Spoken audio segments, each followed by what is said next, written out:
স্বচ্ছতাই সেবা অনুষ্ঠিত হয়েছে ধর্মনগরে। জানা গেছে এক্ষেত্রে উত্তর ত্রিপুরা জেলা প্রশাসনের উদ্যোগে বিশেষ করে আজকের এই দিনে নেতাজির মূর্তির পাদদেশে অনুষ্ঠিত হয়েছে স্বচ্ছতাই সেবা 2025 এবং স্বচ্ছতাই সেবা 2025 কার্যক্রমের উদ্বোধক হিসেবে উপস্থিত ছিলেন উত্তর ত্রিপুরা জেলা পরিষদের সভাধিপতি অর্পণা নাথ।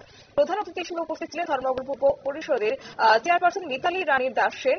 এছাড়াও অতিথি হিসেবে উপস্থিত ছিলেন এদিন বিশিষ্ট সমাজসেবী কাজল দাস। বিশেষ অতিথি হিসেবে উপস্থিত ছিলেন উত্তর ত্রিপুরা জেলার জেলা শাসক চাঁদনী চন্দ্রন, জেলা পুলিশ সুপার অবিনাশ রায়, জেলা বন দপ্তরের আধিকারিক সুমন মোল্লা, অতিরিক্ত জেলা শাসক বিজয় সিনহা, অতিরিক্ত জেলা শাসক পিপি লাল রিং নেতা সহ অন্যান্যরা। গোটা বিষয়কে কেন্দ্র করে কি জানিয়েছেন জেলা শাসক চাঁদনী চন্দ্রন, শুনুন।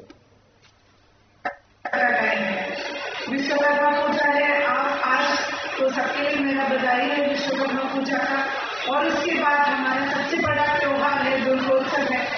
तो जो भी उत्सव हम लोग करेगा उस टाइम में हम लोग स्वच्छता को हमारे पास रखेगा। जितना भी पूजा पंडल है उधर हम लोग प्लास्टिक का उपयोग कम करना है। और जो आइडल इमर्शन होगा, जो मूर्ति का विसर्जन होगा, उसमें भी हम लोग स्वच्छता को पालन करना है।